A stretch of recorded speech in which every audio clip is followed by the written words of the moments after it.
So this migrant family, when they realized that their boy was involved in gang activity, a 14-year-old boy was involved in gang activities, they tried everything they could, and then it just didn't work. Nothing they did helped the situation. The boy was getting worse and worse. He was being aggressive. Everything was just going bad. So then they decided that they would trick him and take him back to their home country, which is Ghana. They told him they were going on a trip to Ghana to visit a sick relative and all that. So he agreed, packed off, and then they left.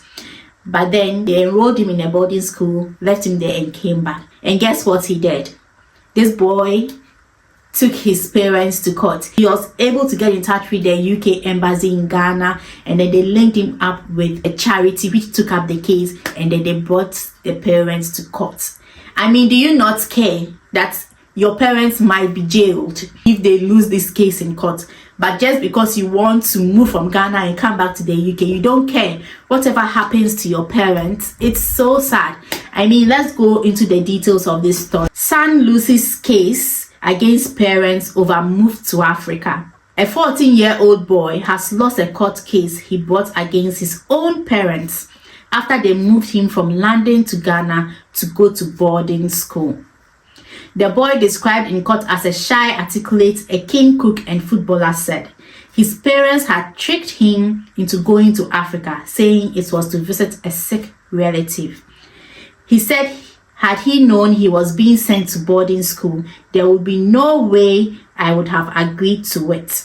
They know that when they tell him you are going to boarding school in Ghana, he could flatly say no and they would have nothing. They cannot do anything about it at all. I mean, that's the kind of power this place gives kids. So I don't blame them for tricking him and taking him back to Africa. But the High Court in London also heard his parents were worried he was being groomed into criminal activity.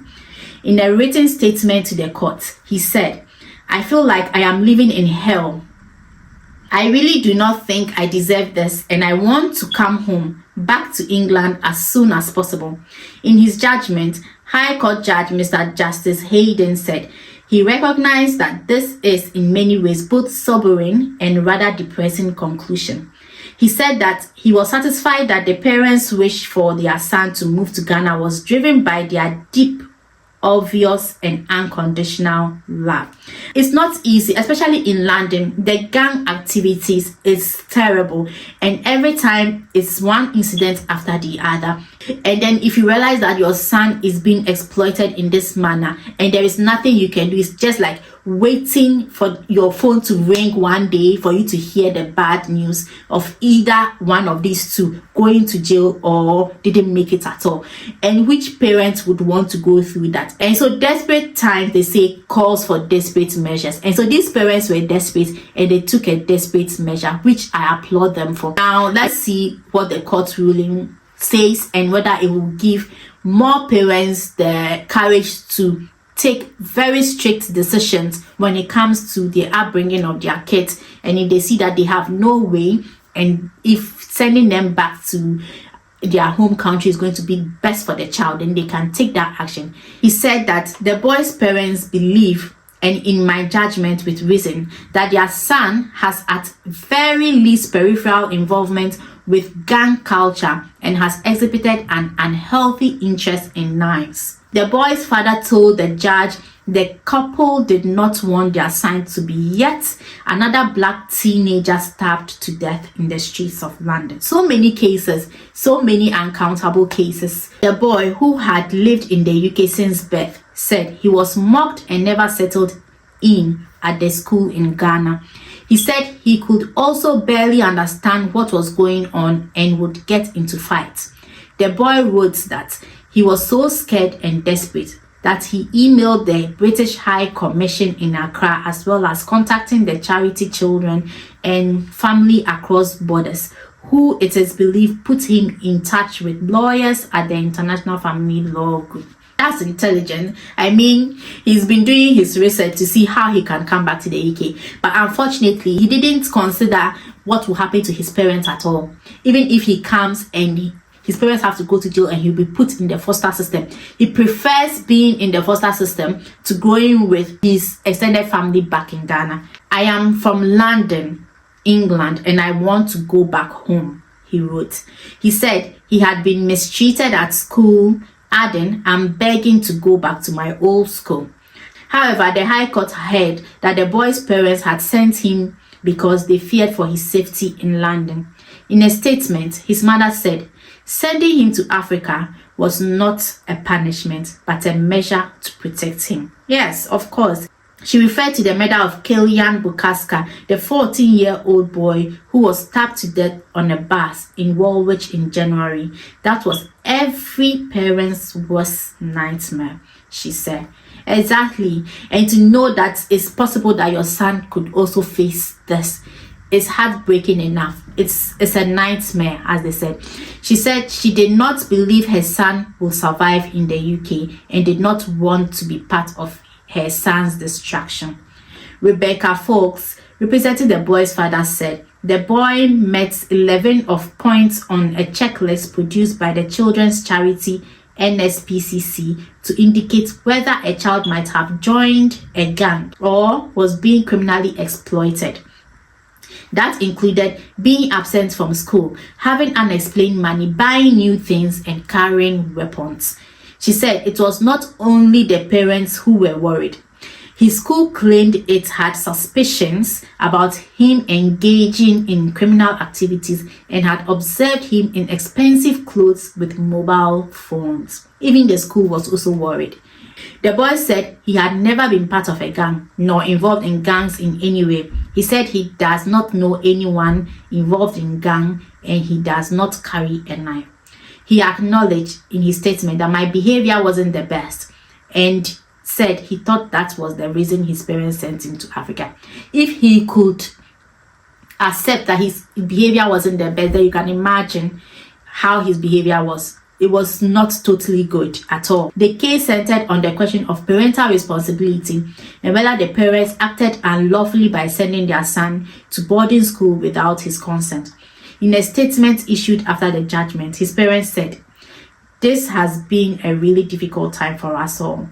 They added, "Our priority has always been protecting our son, and our focus now is on moving forward as a family." James Neto from the International Family Law Group, who represented the boy, said the court judgment had been a real shock to the teenager. He was obviously incredibly disappointed, incredibly upset, and is considering his next step carefully.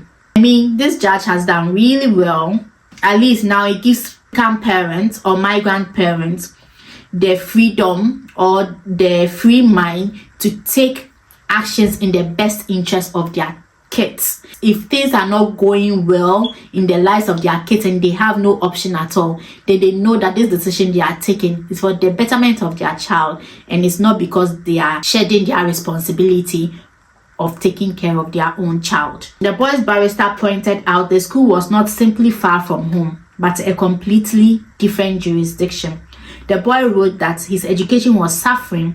He felt the Ghanaian classes were not as challenging as those in his English school, and he had been out of formal education entirely since last summer, studying online. He wrote, "I want to have an education again and grow up like a normal person.